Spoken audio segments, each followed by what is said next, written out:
Xin chào tất cả anh chị em đang theo dõi video của Khanh. Hôm nay Khanh lại chia sẻ cho mình một công nghệ mới trên ổ khóa dành cho nhôm. Tại sao mà dùng từ ổ khóa dành cho nhôm? Bởi vì đối với cửa nhôm thì như các bạn đã biết thì thường kết hợp với kính. Quý anh chị cũng đã thấy là một cái cửa nhôm không thể nào hoàn toàn nhôm đặt hết. Nó không phải giống như cửa gỗ mà nó là cửa kính và có những cái khung xung quanh. Thì chính vì cái bề mặt khung của nhôm nó bị giới hạn. Ở đây Khanh đang có một cái trụ gọi là một cái xương của phần nhôm sinh pha. Rồi, quý anh chị thấy không ạ? Đây, Khanh cho mình xem nè. Nó sẽ có một giới hạn khoảng này thôi. Thì như vậy, đối với một cái ổ khóa thông thường, một ổ khóa điện tử thông thường, thì mình không thể nào lắp đặt được trên cái khung nhôm này được, bởi vì nó sẽ lòi ra. Và khi mà nó lòi ra như vậy thì sẽ không có đẹp tí nào. Ngoài ra nó bị cấn nữa. Rồi, câu chuyện hôm nay Khanh muốn giới thiệu với nhà mình đó là cái cửa khóa vân tay dành cho cửa nhôm thì nó sẽ được thiết kế dài hơn. Và đối với cửa này, nếu nhà mình muốn lắp trên cửa gỗ thì cũng hoàn toàn bình thường thôi. Nếu mà nhà mình thấy thích về kiểu dáng, bởi vì nó được thiết kế theo dạng dài thì mình có thể lắp chủ yếu trên cửa nhôm, nhưng thích về kiểu dáng thì mình có thể hoàn toàn lắp trên cửa gỗ một cách bình thường luôn, không có vướng vấn đề gì hết. Về cái chiếc ổ khóa của Khanh đang giới thiệu thì nó có những cái tính năng gì hay. Đầu tiên, nó là một cái chìa khóa cơ, một cái ổ khóa cơ. Bởi vì tại sao mà Khanh dùng từ ổ khóa cơ và chìa khóa cơ? Bởi vì khi mà cái ổ khóa của mình nó không có điện, quý anh chị coi như cái ổ khóa này nó là ổ khóa cơ đi. Rồi, không có điện thì mình dùng chìa khóa cơ thập vào đây để mình mở. Rồi, bản chất nó là chìa khóa cơ. Và ổ khóa này cung cấp cho mình thêm các cách mở khác. Các cách mở khác bao gồm có thẻ từ. Đây, thẻ từ. Rồi, thẻ từ thì nó giống như cơ, bắt buộc mình phải xách cái chiếc chìa khóa đi. Cách kế tiếp đó là vân tay. Đây, vân tay. Đây, mình đưa vào vân tay. Khanh mở thử bằng vân tay nha. Rồi, vân tay. Password, mình sẽ đánh password vào phần này để mình mở. Đây, Khanh bấm thử password nha. Kết thúc bằng phím thăng. Rồi, password. Hai cách Khanh rất là thích, vân tay và password, không cần phải đem gì hết. Còn thẻ từ nó cũng y như cơ thôi. Rồi, mình cũng phải đem. Khanh không thích thẻ từ, Khanh thích password, vân tay. Và một cái nữa Khanh rất là thích, đó là mở khóa bằng ứng dụng. Trên đây, trên màn hình của quý vị và các bạn, đó là ứng dụng TT Lock để mở khóa và điều khiển cái ổ khóa này. Và Khanh đang đặt tên của nó là cửa nhôm rồi. Khanh vào trong cửa nhôm. Và trong giao diện này, quý anh chị nhìn thấy được đó là 100% đó là pin của cái chiếc chìa khóa mình. Rồi, bây giờ mở khóa bằng ứng dụng là gì ạ? Quý anh chị thấy một cái vòng tròn chính giữa phía trên không? Nó kêu là chạm để mở khóa, nhấn lâu để khóa. Thì mình chạm, bấm vô thì nó sẽ mở khóa. Đó, quý anh chị thấy tiện không ạ? Đấy, mở được rồi. Sau 3 giây tự động nó sẽ lóc. Rồi mình muốn lóc từ xa, đây đè giữ nè.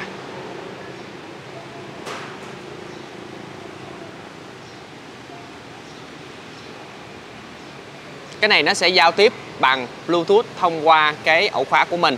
Còn nếu quý anh chị ở xa thì mình sẽ kết nối bằng Wi-Fi để mình có thể điều khiển ở xa.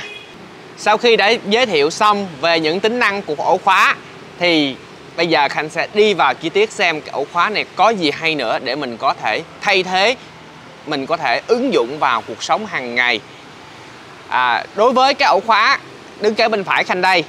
Rồi, Khanh xin phép chia sẻ lại. Đây là một ổ khóa cơ bình thường. Khanh khẳng định như vậy để mình có thể sử dụng một cách thoải mái. Bởi vì nhiều anh chị suy nghĩ là một cái ổ khóa điện tử khi hết pin thì như thế nào. Khanh trả lời với mình, khi hết pin mình vào bằng chìa khóa cơ, như một cái ổ khóa cơ bình thường. Rồi, còn đối với các cách mở, Khanh xin phép chia sẻ lại. Chìa khóa cơ, thẻ từ, password, vân tay và qua ứng dụng từ xa. Ứng dụng từ xa thì mình sẽ kết nối Wi-Fi với lại ổ khóa này thông qua một bộ kết nối Wi-Fi rồi, mình có thể mở ở từ xa nếu mình đang đi du lịch. Cái ứng dụng mà có thể mở từ xa nó rất là hay, và Khanh sẽ chia sẻ những cái ứng dụng của cái ổ khóa có thể mở từ xa cho mình để mình có thể chia sẻ áp dụng vào cuộc sống. Đầu tiên, đối với một cái ổ khóa, nếu quý anh chị có một người lạ đến nhà, Khanh cụ thể đó là một người giúp việc, và giúp việc này là thay đổi theo từng tuần. Thường cái này thói quen của những anh chị sống tại Hồ Chí Minh, sống tại những cái thành phố bận rộn thì sẽ thuê người giúp việc theo tuần. Thì mình không muốn cho họ một cái password, không muốn dũa cho họ một cái chìa khóa, không muốn cho họ một cái thẻ từ để họ vào nhà, thì mình có một cái giải pháp, đó là mở cửa từ xa hoặc cho họ mật mã tạm. Mở cửa từ xa giống như Khanh lúc nãy chia sẻ, có thể là mở bằng cái điện thoại khi mà mình đang ở công sở, khi mà mình đang đi du lịch. Thì khi mà họ đến nhà mình, họ đứng trước nhà, họ nhắn tin cho mình là anh, chị đã đứng trước nhà mình rồi, vui lòng mở cửa, thì mình sẽ bấm trên cái ứng dụng này để mình mở khóa từ xa để cho họ vào. Rồi, một cái giải pháp rất là hữu hiệu để mình kiểm soát là họ tới nhà mình lúc mấy giờ, và khi mà họ đến thì họ báo mình mới vào cửa được. Còn khi mà họ đi ra thì họ cũng alo cho mình để đi ra khỏi nhà. Rồi, cái đó là ứng dụng của mở khóa từ xa. Cái thứ hai, nếu trong buổi chiều mà mình đang đi họp hoặc là đi gặp một đối tác để xử lý những công việc kinh doanh mua bán, mà người làm đi tới, thì trong lúc người làm đi tới thì gọi điện cho các bạn với anh chị không muốn nghe máy, thì cấp cho họ một cái mật mã tạm. Mật mã tạm Khanh ví dụ là 1234 gì đó. Nếu mà tùy mình muốn đặt mật mã tạm đó là password số mấy tùy mình, hoặc là mình có thể chọn số ngẫu nhiên theo ứng dụng. Rồi, khi mà mật mã tạm mình có thể tạm dùng trong một ngày, tạm dùng một lần. Tạm dùng trong một ngày có nghĩa là cái mật mã này cái người làm có thể đi ra đi vào trong 24 giờ. Hoặc là mình có thể giới hạn giờ cũng được luôn, hoặc là một tuần lễ, rồi tùy theo nhu cầu của mình. Còn nếu mà mật mã dùng một lần, thí dụ đi cái người đó chỉ có tới nhà mình làm vệ sinh có một lần thôi, thì mình sẽ cấp cho họ một cái mật mã. Thì khi mà họ đến, họ sẽ bấm vào đây. Khanh ví dụ đây, mật mã tạm của Khanh nè. Rồi, họ vào nhà. Như vậy sau khi mở cửa xong bằng mật mã đó thì cái mật mã tạm này nó sẽ mất giá trị. Đó. Thì lần sau mà họ vào, họ đánh đúng cái mật mã này nữa thì nó sẽ không vào. Đó là những cái ứng dụng rất là hay đối với một cái ổ khóa điện tử, để mình không phải suy nghĩ là mình quên chìa khóa, mình để chìa khóa ở đâu. Thường á, Khanh thấy nhiều anh chị có thói quen là giấu chìa khóa một cái góc nào đó ở xung quanh nhà, nhất là nhà phố, để cho một cái người thân, rồi một cái người làm vệ sinh nói á, đi tới là nói chiếc chìa khóa ở ngay chỗ đó đó. Rồi, như vậy nó cũng tiềm ẩn những cái nguy cơ gọi là không an toàn.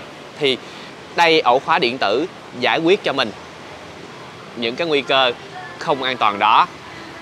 Rồi, về độ bền, đây là những cái chiếc chìa khóa có khả năng chống nước và có độ bền rất là cao. Khanh dùng từ là có khả năng chống nước, có nghĩa là mình sẽ đổ nước vào cái ổ khóa này mà vẫn hoạt động bình thường. Bởi vì thiết kế của ổ khóa này dùng ngoài trời.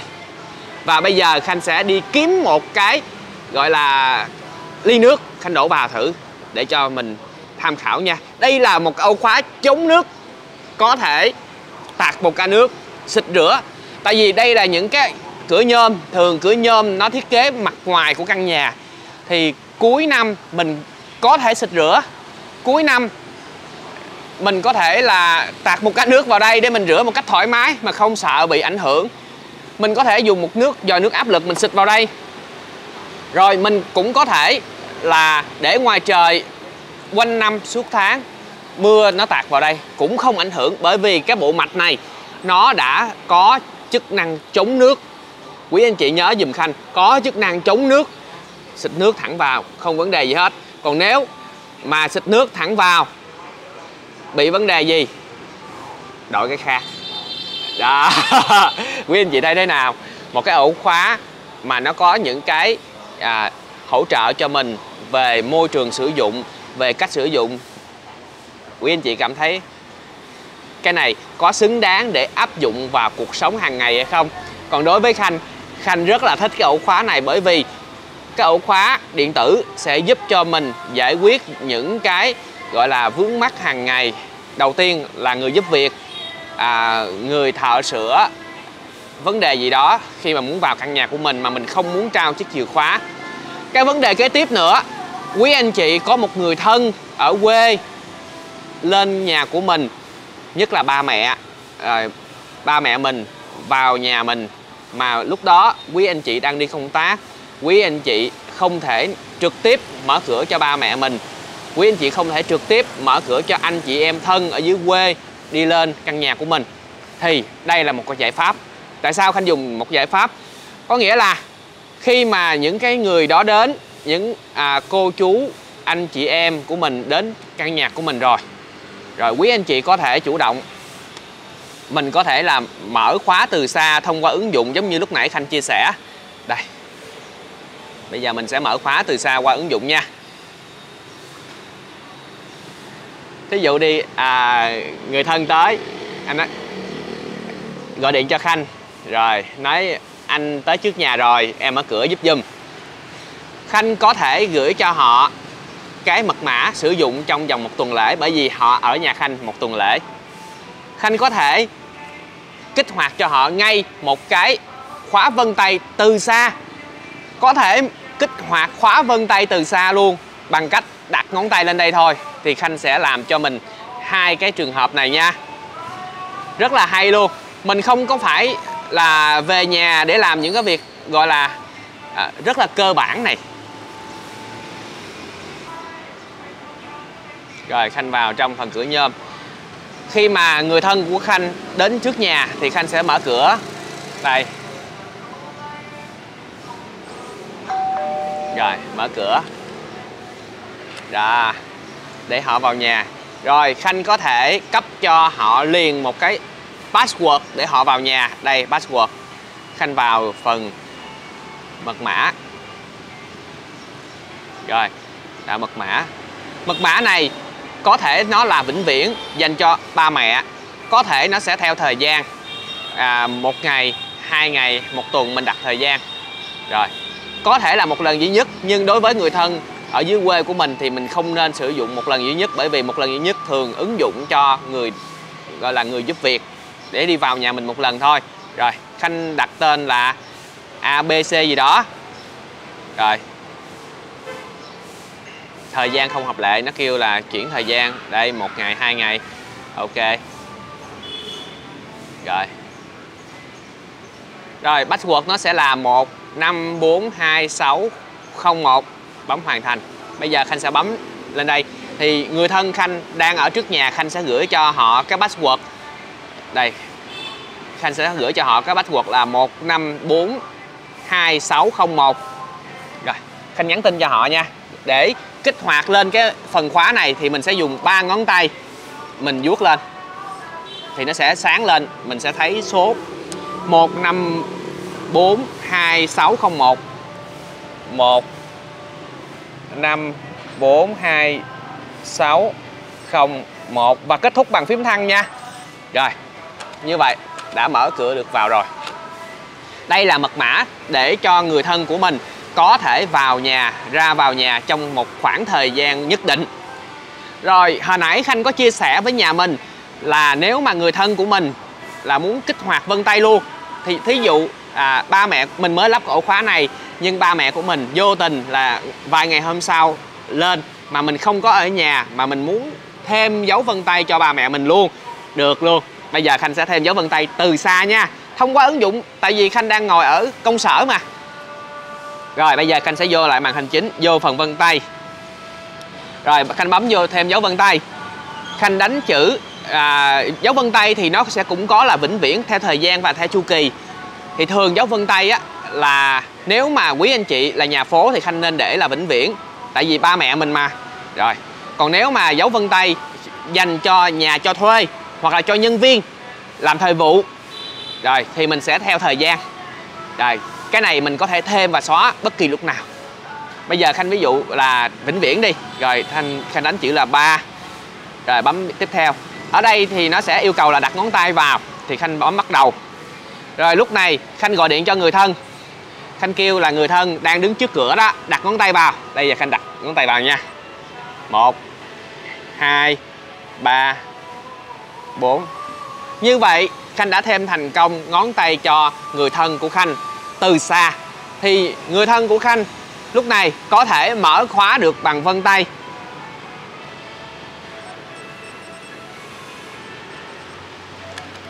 Đấy. Rất là dễ.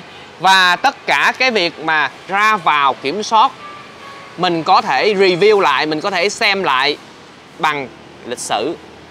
Đây. Đây là lịch sử để mình biết được là cái người thân của mình đi vào, những cái người xung quanh của mình đi vào bằng ứng dụng hoặc là bằng mở khóa ứng dụng nè, bằng vân tay nè, bằng mật mã nè, bằng thẻ nè, kể cả chìa khóa cơ nó cũng lưu luôn. Nếu chìa khóa cơ thời điểm quý anh chị đi vào nó còn điện thì nó sẽ lưu. Và đối với pin trên cái ổ khóa này có độ bền tương đương 2 năm. Thì trước khi nó hết pin, nó cũng cảnh báo cho mình biết là cái ổ khóa này sắp hết pin. Và mỗi cái ổ khóa như vậy xài 4 cục pin, rất là thông dụng. Thì Khanh khuyên mình nên sử dụng những cái pin là Panasonic, Toshiba để mình có một cái dung lượng nó cao và xài thời gian nó dài hơn, thay vì những pin con ó mình xài thời gian nó sẽ bị chảy. Đó là tổng quan về cái chiếc chìa khóa này, gắn trên cửa nhôm sinh pha, cửa nhôm kính, ứng dụng trong cửa nhôm. Và hoàn toàn cũng có thể là gắn vào cửa gỗ nếu mình thích về cái loại ổ khóa này. Và một cái ưu điểm của ổ khóa này hơn ổ khóa cửa gỗ đó là nó có chống nước. Nó sẽ đắt tiền hơn là cửa gỗ nha, bởi vì nó có chống nước. Rồi nếu mà mình thích cái ổ khóa này mà mình muốn gắn trên cửa gỗ hoàn toàn bình thường thôi. Đó. Nhưng tại sao mà nó thiết kế cho cửa nhôm? Bởi vì bề ngang của nó nhỏ. Đối với cái kiểu thiết kế bề ngang nhỏ này, có một số anh chị thích, có một số anh chị không thích. Thì nhà mình lưu ý giúp dùm Khanh, cái này thuộc về thẩm mỹ của từng người rồi.